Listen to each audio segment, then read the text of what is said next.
Hello student, welcome to English Vishwakarma YouTube channels. और आज हम लोग एनसीईआरटी एक्सरसाइज 4.3 में क्वेश्चन नंबर 1, क्वेश्चन नंबर 2 और क्वेश्चन नंबर 3 तक हम लोग इसको डिस्कस कर चुके थे। और आगे आज हम लोग क्वेश्चन नंबर 4 से आगे डिस्कस करेंगे। तो क्वेश्चन नंबर 4 जो है वो स्टूडेंट ये है कि वर्ड प्रॉब्लम है। ये क्वेश्चन नंबर 4 जो है वो वर्ड प्रॉब्लम है। इसमें आप देखिएगा क्या कर रहा है। इसमें कह रहा है कि सम of reciprocals of Rahman ages 3 years ago and 5 years from now is 1/3। यानी कि इसमें रहमान है, रहमान के एज का जो रेसिप्रोकल है उसका सम 3 साल पहले उसका एज है, उसका रेसिप्रोकल निकाल लीजिए। और 5 साल पहले उसका जो एज है उसका 5 साल बाद जो उसका एज होगा उसका रेसिप्रोकल निकाल कर सम करते हैं तो 1/3 आ जाता है। यानी कि क्वेश्चन नंबर 4 में ये कह रहा है, सबसे पहले तो हम लोग लिखना पड़ेगा let the present age of, या late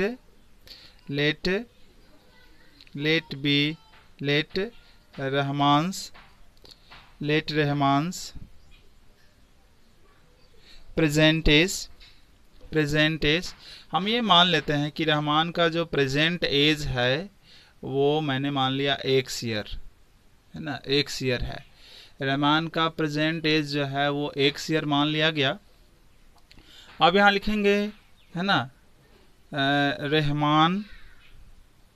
Rahman as 3 years ago, 3 साल पहले। तो 3 साल पहले कितना हो जाएगा उसका एज, x-3 हो जाएगा, x-3 हो जाएगा। एंड फिर क्वेश्चन कहता है कि रहमान का एज 5 साल है ना बाद, है ना, फ्रॉम नाउ मतलब 5 साल आगे। तो 5 साल आगे उसका कितना हो जाएगा, 5 इयर्स है ना, फ्रॉम नाउ 5 साल आगे कितना होगा। तो अभी परसेंटेज x है, 5 साल आगे यानी कि बाद में, तो प्लस करना पड़ेगा, x + 5 हो जाएगा इस तरह से ईयर्स। अब हमें चलना है अकॉर्डिंग टू दी क्वेश्चन। और क्वेश्चंस क्या कह रहा है, क्वेश्चंस कह रहा है आपका कि 3 साल पहले जो रहमान की एज है यानी कि x-3, इसका रेसिप्रोकल कर दीजिए, मतलब इसको ऐसे लिख दीजिए, जस्ट अपोजिट करके आप ऐसे लिख दीजिए। और 5 साल बाद रहमान की एज क्या होगी उसका भी रेसिप्रोकल कर दीजिए, यानी कि इस तरह से कर दीजिए। और तब जो है ना दोनों का एज कितना हो जा रहा है, तब जो है दोनों का एज जो हो रहा है वो उन दोनों के एज का सम जो हो रहा है कितना हो रहा है, 1/3 हो रहा है। ठीक है, अब इसको आप जो ना सिंपली इस तरह का क्वेश्चन हम लोग कर चुके हैं, सॉल्व कर लेंगे। इसका एलसीएम निकाल लेंगे तो x-3 होगा और x + 5 होगा। x-3 से x-3 कैंसिल हो जाएगा, यहाँ x + 5 बचेगा जो जाके न्यूमरेटर में मल्टीप्लाई हो जाएगा। तो सेम ही रह जाएगा बिकॉज 1 है। यहाँ x + 5 से x + 5 कैंसिल हो जाएगा तो ये x-3 आ जाएगा जो इससे मल्टीप्लाई हो जाएगा, तो यहाँ आ जाएगा x-3 और यहाँ हो गया 1/3। अब इसको हम लोग सॉल्व करते हैं तो ये हो गया x 2x और ये 5 में से 3 चला गया 2, और नीचे आप मल्टीप्लाई कर लीजिए x² माइनस ये कितना हो जाएगा आपका, आई थिंक 2x होगा और -15 होगा इक्वल टू 1/3। अब यहाँ से क्रॉस मल्टीप्लाई कर लेते हैं हम लोग। तो क्रॉस मल्टीप्लाई करेंगे तो इसमें 1 से ही करना होगा, तो ये आएगा।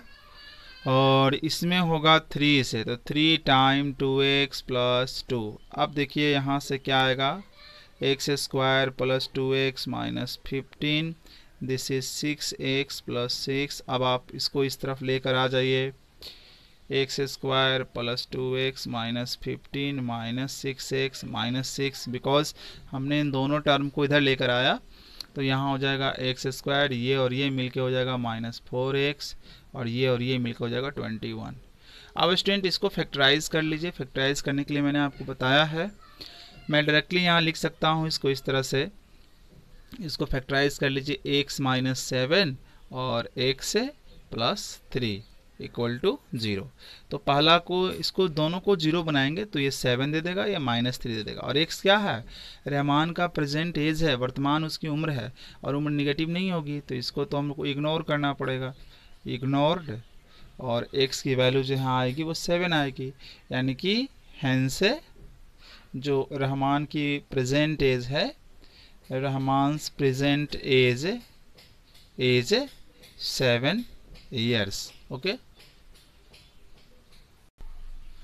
सो क्वेश्चन नंबर 5 को हम लोग देखेंगे. सो क्वेश्चन नंबर 5 में है कि इन ए क्लास टेस्ट, एक क्लास टेस्ट हुआ और sum of Shefali marks in mathematics and English, मतलब शेफाली का मैथमेटिक्स और इंग्लिश दोनों मिलाकर कितने मार्क्स आए, दोनों मिलाकर उसको 30 मार्क्स हुए. क्लास टेस्ट में शेफाली को मैथ और इंग्लिश में, मैथमेटिक्स और इंग्लिश में दोनों में मिलाकर टोटल मार्क्स 30 आए. Had she go 2 marks more in mathematics. अच्छा, अगर उसको मैथमेटिक्स में मान लिया जाए कि मैथमेटिक्स में अगर उसको मैथमेटिक्स में 2 अंक ज़्यादा आता और इंग्लिश में 2 अंक कम आता, ठीक है, अगर मैथमेटिक्स में उसको मान लीजिए मैथमेटिक्स में उसको 2 अंक ज़्यादा आता, ज़्यादा मतलब ज़्यादा आता यानी कि प्लस कर देंगे, और मैथमेटिक्स में 3 अंक कम आता यानी कि मैथमेटिक्स में इंग्लिश में 3 अंक कम आता तो E-3. अगर उसको मैथमेटिक्स में 2 अंक ज़्यादा आता और इंग्लिश में 3 अंक कम आता, तब ये दोनों जो अंक हैं, मार्क्स हैं, इन दोनों मार्क्स का प्रोडक्ट जो है 210 हो जाता है. क्वेश्चन कह रहा है, ठीक है, क्वेश्चन कह रहा है कि 210 हो जाता है दोनों के मार्क्स का प्रोडक्ट. तो बताइए कि उसको दोनों सब्जेक्ट में कितने कितने मार्क्स हैं. तो बहुत ही सिंपल है, कैसे पता करेंगे. तो लेट द है ना, या लेट शेफाली मार्क्स आप मान लो कि मैथमेटिक्स का मार्क्स पहले मान लो या इंग्लिश का मार्क्स मान लो, किसी एक का मार्क्स मान लो, है ना. तो लेट शेफाली मार्क्स है क्या, इन मैथमेटिक्स हम मान लेते हैं यहाँ पर, मैथ्स में उसके मार्क्स जो आ रहे हैं x आ रहे हैं. तो स्टूडेंट आप देखो कि जब मैथ्स में उसके मार्क्स x आ रहे हैं तो डेफिनेटली तो आप इंग्लिश में मार्क्स निकाल लो यहाँ से. मैथ्स के मार्क्स x, इंग्लिश के मार्क्स पता नहीं, और ये 30, तो इंग्लिश के मार्क्स कितना हो जाएंगे 30, और ये इधर जाएगा तो 30 माइनस x. देन है ना, शेफाली मार्क्स इन इंग्लिश में कितने मार्क्स आएंगे 30 माइनस x आएंगे. ठीक है, अब 30 माइनस x आ जाएंगे.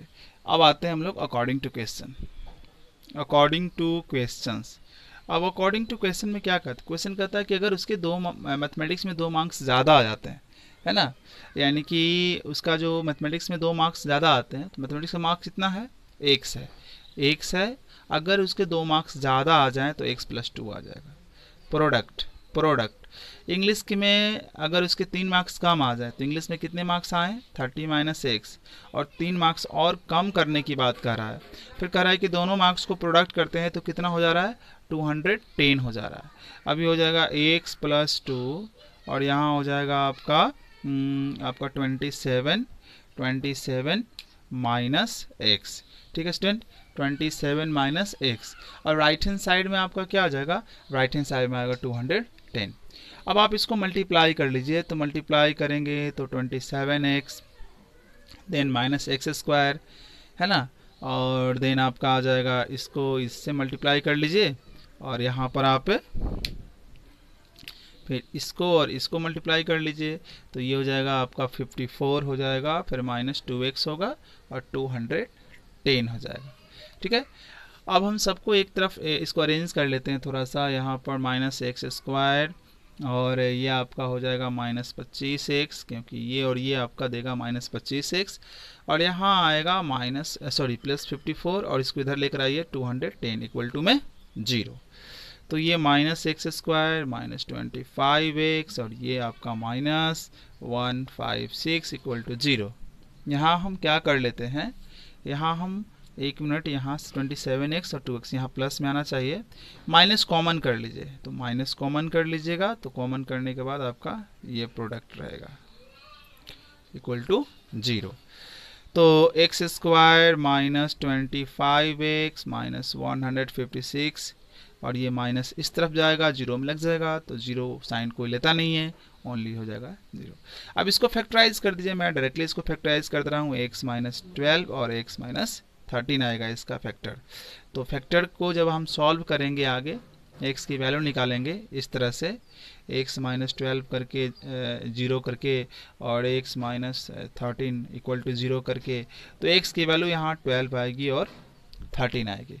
12 आएगी, दोनों वैल्यू दोनों जो वैल्यू यहाँ पर आई है वो वैलिड होगी, बिकॉज दोनों प्लस है ना, और मार्क्स प्लस में होते हैं, मार्क्स माइनस में भी होते हैं, ठीक है।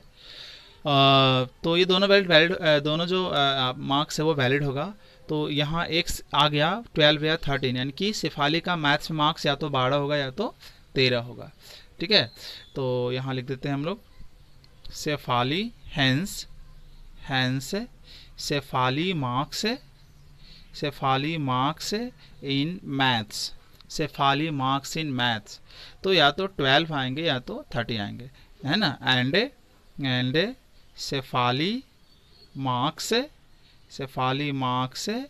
इन English, Shefali marks in English, तो इंग्लिश में उसके कितने मार्क्स आएंगे, 30 माइनस एक्स है, तो 30 माइनस एक्स का मतलब 12, या तो 30 माइनस 12 होगा या तो 30 माइनस एक्स यानी कि 13 होगा, यानी कि 18 या तो 17। तो मैथ्स में मार्क्स इसको 12 या 13 होगा, तो इंग्लिश में मार्क्स अगर मैथ्स में उसका 12 होगा तो इंग्लिश में 18 होगा, अगर उसका मैथ्स में 13 होगा तो इंग्लिश में उसका 17 मार्क्स होगा।